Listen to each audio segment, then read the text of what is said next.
This chapter, The Invisible Architecture of Wealth. Many people struggle with money because they rely on willpower instead of established systems.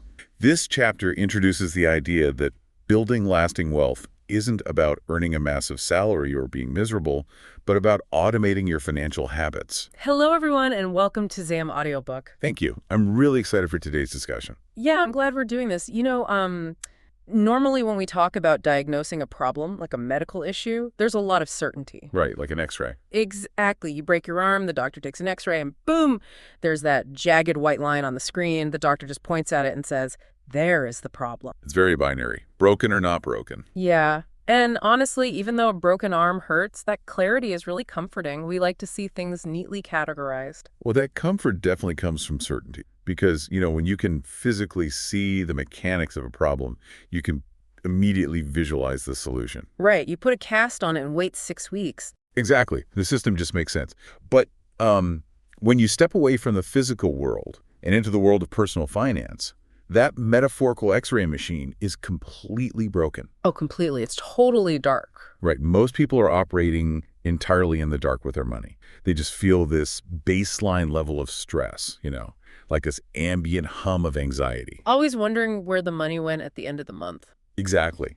But they can't point to a single clear line on an X-ray to explain why they're struggling. It's totally confusing. It's like navigating through muddy water. People check their bank app, they see a number that is way lower than they expected, and they just feel dread. Yeah, and that dread exists because the underlying system, or really the complete lack of system, are totally invisible to them. Which is exactly what we're going to fix today. We are doing a massive deep dive into a step-by-step blueprint for, automating your money, crushing your debt, and ultimately buying back your time. It's a huge topic. It really is. And we're pulling from a variety of proven financial frameworks today.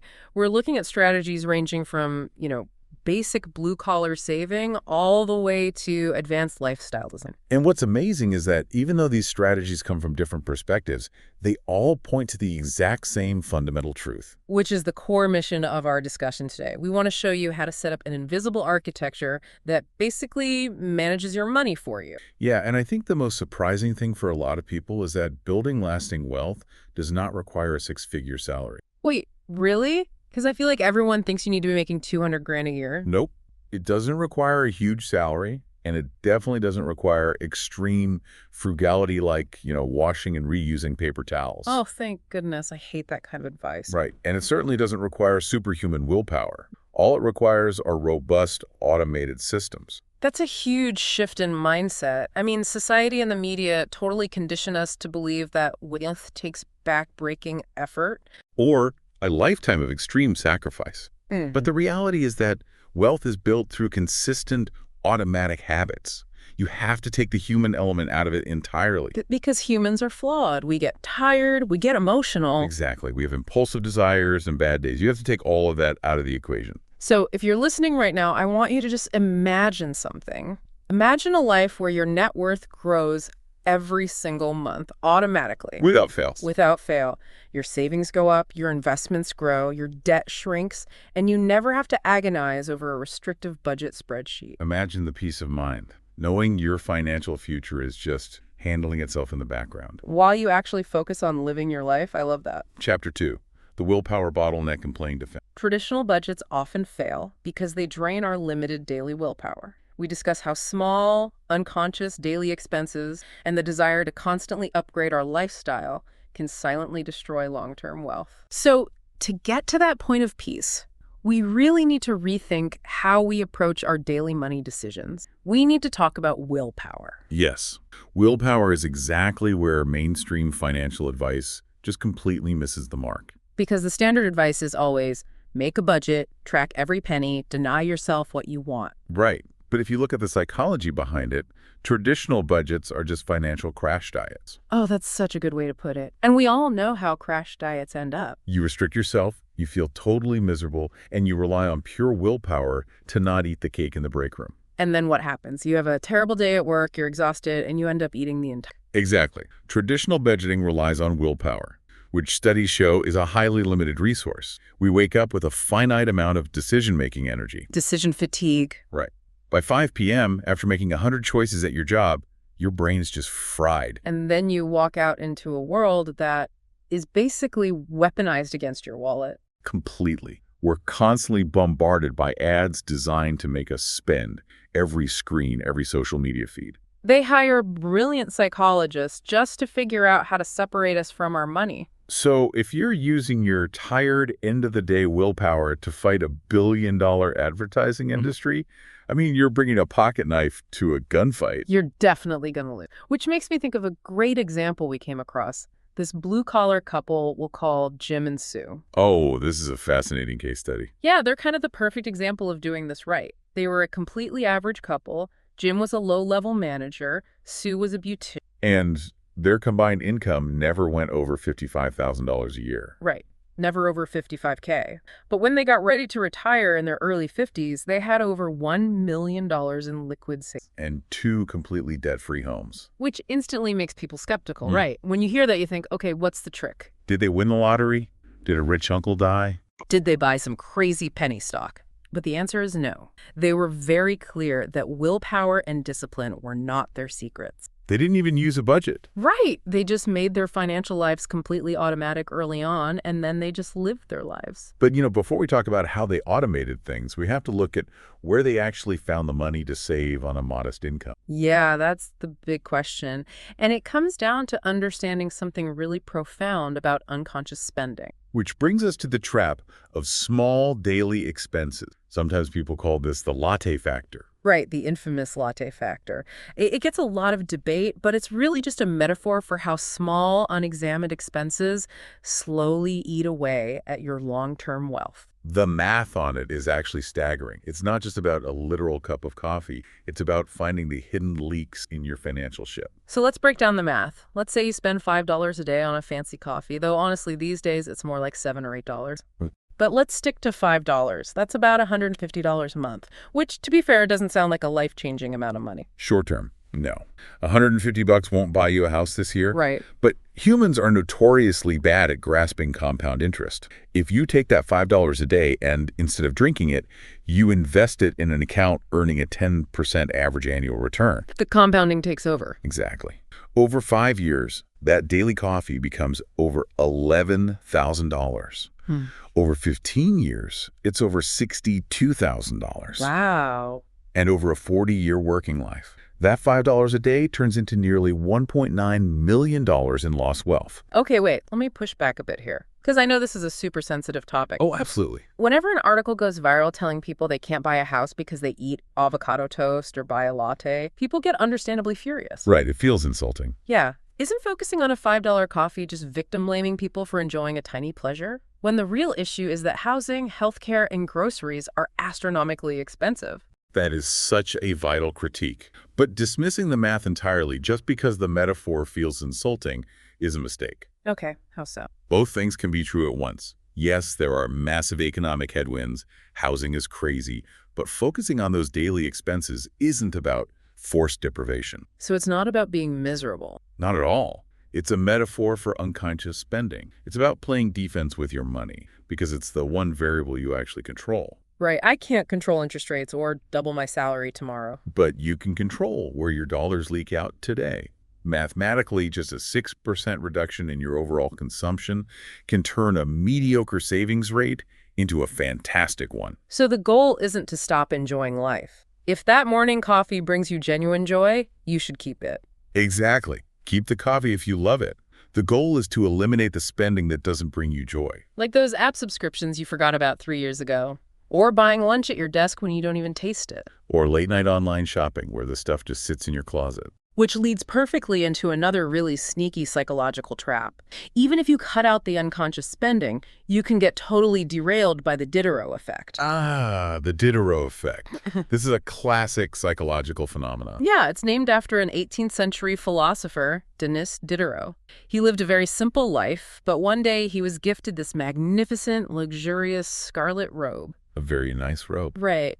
But when he put it on and sat in his study, he suddenly realized how shabby everything else in his house looked next to this beautiful robe. It creates this spiral of complementary consumption. Buying one new thing makes you feel like you have to buy more things to match the new baseline. Exactly. He thought his old desk looked pathetic next to the robe, so he bought a new desk. But then the chairs looked terrible, so he replaced the chairs. And soon he was in deep debt just because of one free robe. We see this all the time today. You buy a beautiful new sofa, you put it in your living room, and suddenly the old rug looks wrong. So you buy a new rug. But now the coffee table looks cheap next to the new rug. Yeah. Right. And then the wall paint clashes. What started as one sofa turns into a $10,000 room renovation. It's totally unconscious consumption disguised as an aesthetic necessity. And that's exactly why relying on a budget fails. You're fighting against deep psychological traps like the Diderot effect every single day. So if willpower is flawed and budgets make us miserable, how do we actually save that money without feeling deprived? Well, that's the big question. And the answer is incredibly simple. We have to reverse the flow of our paychecks. Chapter 3, Flipping the Script with Automatics. The most powerful financial habit is paying yourself first before you ever see the money. By automatically deducting savings from your paycheck, you remove the temptation to spend it. This brings us to the absolute golden rule of building wealth.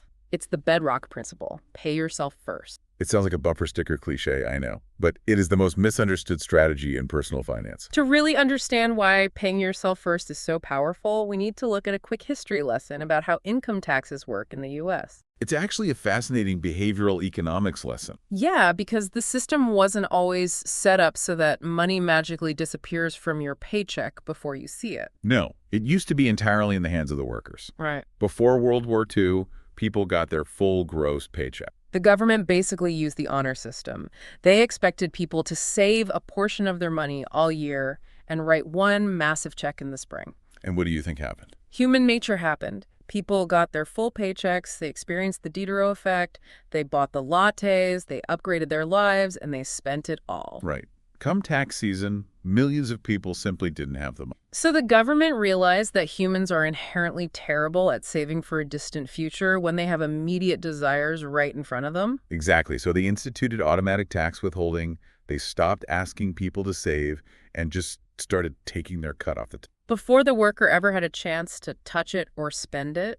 And the profound lesson here is that if you want to be wealthy, you must treat your own future with the exact same ruthlessness that the government treats your taxes. You literally have to tax yourself for your own future. Yes. Saving 10% of your gross income is the absolute baseline. If you can push it to 15%, even better. Mathematically, that's roughly the equivalent of saving 1 hour of your pay per day, right? Roughly, yeah. You work the first hour of the day for your future self and the rest of the day for your current bill. But the key is that it must be taken off the top. Here's where it gets really interesting to me because it maps perfectly onto how we manage our physical health. How so? It's exactly like taking junk food out of the house. If you're trying to eat healthier, the worst thing you can do is buy a box of cookies, put it on the counter, and say, I'm going to use my willpower not to eat these. Oh, you're definitely eating those cookies by 10 p.m. Exactly. You're tired. You're going to eat them. The only foolproof strategy is to never bring the cookies into the house in the If they aren't in the pantry, you don't need willpower to resist them. Right. By paying yourself first automatically, the money never hits your checking account.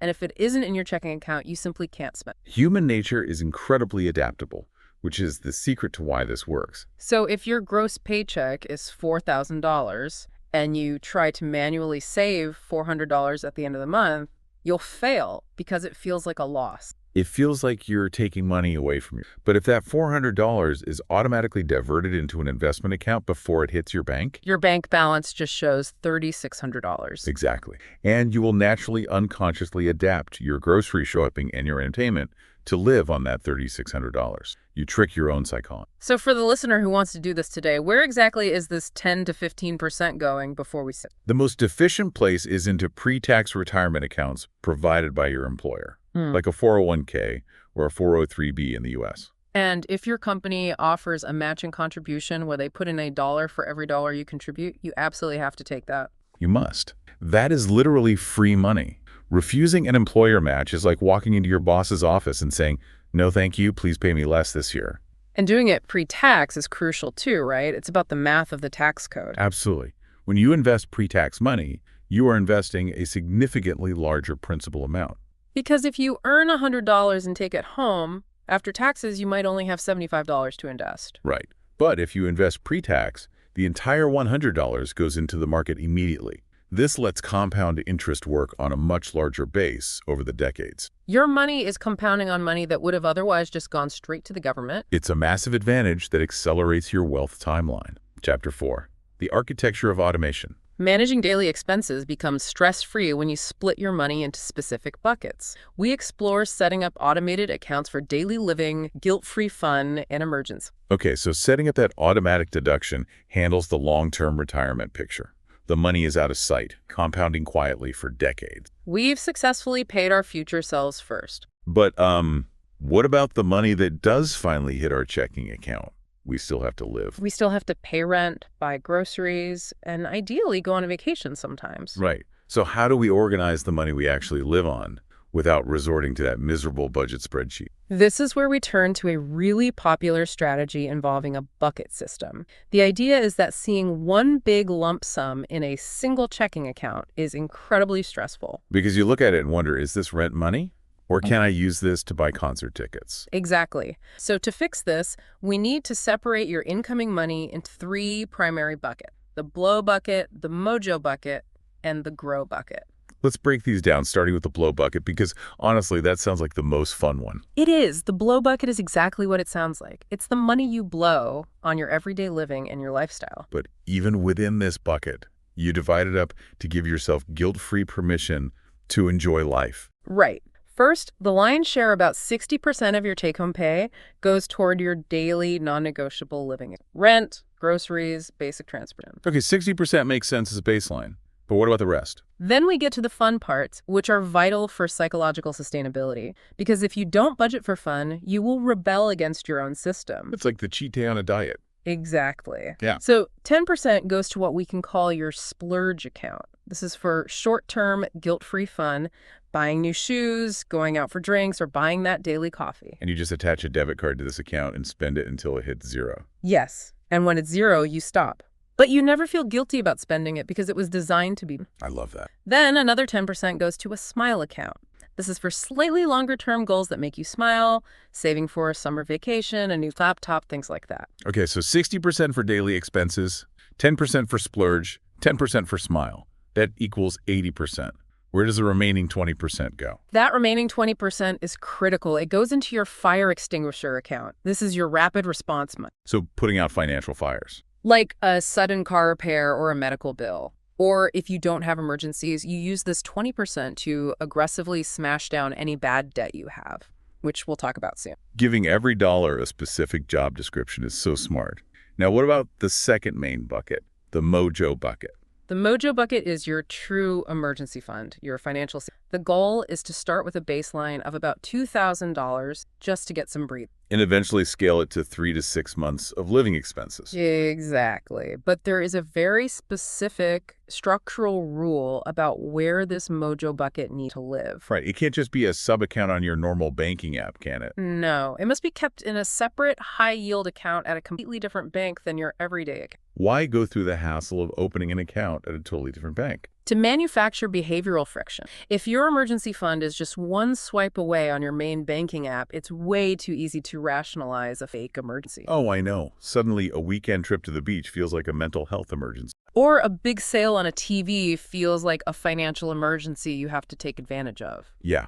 But by putting the money at an entirely different bank, you can't access it instantly. It takes a few business days to transfer the funds over. And that 48 to 72-hour delay is usually enough time for your rational brain to kick in and say, wait, is this a true, undeniable crisis? That makes total sense. You use the banking system's delay to protect yourself from yourself. Exactly. And the final bucket is the grow bucket. This is for long-term wealth outside of your pre-tax retirement. Once your emergency fund is full, overflow money goes here to invest in things like index funds or real estate. Okay, so I can hear a listener right now thinking, this sounds great in theory, but what does this mean for my reality? Setting up 5 or 6 accounts sounds overwhelming. Yeah, constantly transferring money back and forth.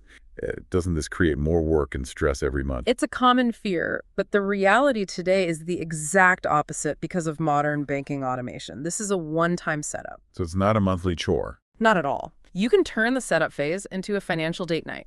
Order some good food, pour a glass of wine, sit down, and open these zero-fee online accounts. Make it enjoyable. And after that initial setup, what happens on payday? You set up digital routing rules. You tell the bank software, every time a direct deposit hits, automatically send 10% to Splurge, 10% to Smile, and 20% to the fire extinguisher. And then you're just done. You're done. Every payday triggers a silent cascade of automated transfers. The money sorts itself while you sleep. You remove decision fatigue entirely. It's exactly like setting up the plumbing in a new house. It takes some sweat to lay the pipes, but once the walls are closed, you never think about them again. You just turn on the faucet and the water flows where it needs to go.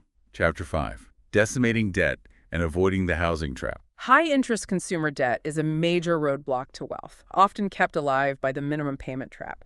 We cover strategies for aggressively paying down debt and the dangers of buying more house than you afford. So the automated plumbing works beautifully for building savings. But what if your pipes are leaking? Meaning, what if your fire extinguisher bucket is being drained by past financial mistakes? Right.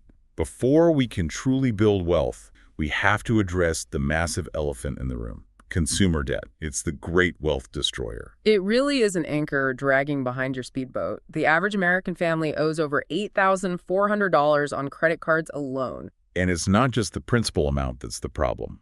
It's the mathematical structure of credit card debt. Credit card companies love it when you make only the minimum payment. They design those algorithms to keep you in debt for as long as legally possible. Yeah, the minimum payment trap. Let's break down how insidious that actually is. If you go out and put $4,000 on a credit card at a 20% interest rate, and you only pay the minimum each month, You're stepping into a trap. a huge trap. The minimum payment barely covers the interest, so the principal barely shrinks. It can take 13 to 30 years to pay off that one day of shopping. And you end up paying double or triple the original price because compounding interest is working against you. Right. You cannot out-earn a bad debt habit. If you're earning a 10% return in your investments but paying 24% on a credit card, you're mathematically moving backward. You're bleeding out. So how do we use our automated bucket system to kill this debt? There are two highly effective automated strategies. The first is a psychological approach. Let's call it the momentum method. How does the momentum method work in practice? You list out all your consumer debts, credit cards, car loans, from the smallest balance to the largest balance, completely ignoring the interest rates. Okay, smallest to largest. You set up automated minimum payments on all of them, but then you take all the firepower of your fire extinguisher account and attack the smallest debt relentlessly until it's gone. Now, mathematically, any accountant will tell you that's suboptimal. Pure math says pay off the highest interest rate first, right? Mathematically, yes. But personal finance is 20% head knowledge and 80% behavior. If you tackle a massive $20,000 debt first, you might grind for a year and feel like you've made zero progress. And then you get discouraged and quit. Exactly. The momentum method manufactures psychological momentum. Crushing that first small $500 balance quickly gives you a massive dopamine hit, a quick win. And then you take the money you were paying on that first debt, combine it with your fire extinguisher, and attack the second smallest debt. It creates a snowball effect that keeps you aggressive. The alternative is the mathematical method, where you divide the balance by the minimum payment and attack the lowest ratio first. Whichever method you choose, the key is automating the extra payments so you don't need willpower to write the check. Yes, but once the consumer debt is gone, we have to talk about the final major debt for most people, their home. And this is where a lot of people make a critical mistake. The housing trap, or being house poor. There's immense societal pressure to buy the biggest, most impressive house possible. The bank approves you for a massive mortgage, so you assume you can afford it. And suddenly, every spare dollar is tied up in the mortgage, property taxes, maintenance, and trying to fill a giant house with furniture. You look wealthy to your neighbors, but behind closed doors, the anxiety is crushing you. You're drowning in obligations. Which brings up the difference between good debt and bad debt. Bad debt is borrowing for things that go down in value, like cars. Right. Good debt is borrowing for appreciating assets, like real estate. But, and this is critical, it is only good debt if the loan doesn't stop you from saving your foundational 10%. If your mortgage is so big that you can't pay yourself first, you bought too much house. Exactly. But if you have a sensible mortgage, there's a brilliant automated hack to pay it down faster and save a fortune in interest. The biweekly mortgage hack. It's so simple, but incredibly powerful. Instead of paying your mortgage once a month, you arrange with your bank to pay exactly half of your monthly payment every 2. Let's slow down and do the math on that because it sounds like a parlor trick. If my mortgage is $2,000 a month, I just pay $1,000 every other Friday. Right. But $1,000 plus $1,000 is still $2,000. Isn't that the exact same amount leaving my account each month? It feels like the exact same amount to your cash flow, which is why it's brilliant. But the calendar does a magic trick. There are 12 months in a year, so you usually make 12 full payments. Okay. But there are 52 months in a year. If you pay every 2 weeks, you make 26 half payments. And 26 half payments equals 13 full payments. Exactly. Without even realizing it, you're making one entire extra payment every year. And because the minimum interest is already covered by the first 12 payments, that entire 13th payment goes directly against the principal. So by just automating this biweekly schedule, you invisibly shave roughly 7 years off a standard 30-year mortgage. And save tens of thousands of dollars in interest. Once that mortgage is gone, all that cash flow goes straight into your grow bucket, accelerating your wealth wildly. Chapter 6. Automating your ultimate asset time. The ultimate goal of building wealth is not just accumulating money, but gaining control over your time. We discuss the difference between absolute and relative income and how to design a life of true freedom. So we've built the machine. The savings are automatic, the buckets are flowing, the debt is gone. But what is the actual point of all this? Because hoarding cash just to have a high score in your bank account isn't a fulfilling life. No, it's not. The ultimate goal isn't the money itself. It's what the money can buy you. And the most valuable asset isn't a yacht or a bigger house. It's time. Yes. Traditional financial advice often ends with a grim proposition. Work hard for 40 years, sit in a cubicle, and then when you're 65 and your knees hurt, you can finally relax and travel. Which is incredibly risky. It assumes you'll have the health and energy to do all those things decades from now. It assumes you're guaranteed to live to 65. Right. But people who optimize for time completely reject that deferred life plan. They focus on lifestyle design right now. Using those automated financial systems to buy back their time today. To understand this, we have to grasp the difference between absolute income and relative income. Absolute income is how society traditionally measures wealth, the raw dollar amount on your W-2. Like an investment banker making $500,000 a year. In raw numbers, they are in the top 1%. But relative income looks at those dollars plus the time, stress, and constraints required to earn them. To make that $500K, that banker is probably working 80 to 100 hours a week. Tethered to a desk in a high-cost city, agonizing commute, zero free time, so they spend a fortune on convenience just to survive takeout, dry clean delivery. Their actual hourly wage is much lower than it appears. Now contrast them with a remote worker or freelancer who makes $40,000 a year, but works maybe 10 to 15 hours a week. And they live in a low-cost paradise overseas where 40K affords a luxury lifestyle. Exactly. They have total control over their schedule. In relative terms, when you factor in time and geographic freedom, the person making $40,000 is vastly wealthier. Wealth is multiplied based on your control over 4 variables. What you do, when you do it, where you do it, and with whom you do. And to achieve this, you have to decouple your time from your income. This starts with defining what you actually want out of life, rather than just chasing a vague retirement number. Right, figuring out what actually excites you. Do you want to learn a language in Spain? Race motorcycles. Usually it costs way less than millions of dollars. You just need cash flow and time. Once you define that, you ruthlessly cut the fat from your workday. You use Parkinson's law, which states that work expands to fill the time allotted. If you give yourself 8 hours to write a report, it takes 8 hours. If you have a flight in 2 hours, you finish it in 2 hours. Exactly. And you apply the 80-20 rule. 80% of your results come from 20% of your effort. You audit your day, identify the crucial 20%, and delegate or drop the rest. Then you automate. You build systems or businesses that generate revenue without requiring your constant hourly involvement. Which gives you the ultimate payoff: total, geographic, and temporal mobility. You take mini retirements throughout your life instead of hoarding all your free time for the very end. Okay, this sounds like an absolute dream, but let me play devil's advocate for a second. Yeah, sure. I'm picturing a listener sitting in bumper-to-bumper traffic, commuting to a 9-to-5 corporate job. They have a mortgage, kids, and a boss who demands they sit in a cubicle 40 hours a week. It feels detached from their reality. Totally. Is this time freedom framework actually realistic for them? It's a valid pushback. Making this shift requires a transition. It doesn't happen overnight, but the underlying principles apply to anyone.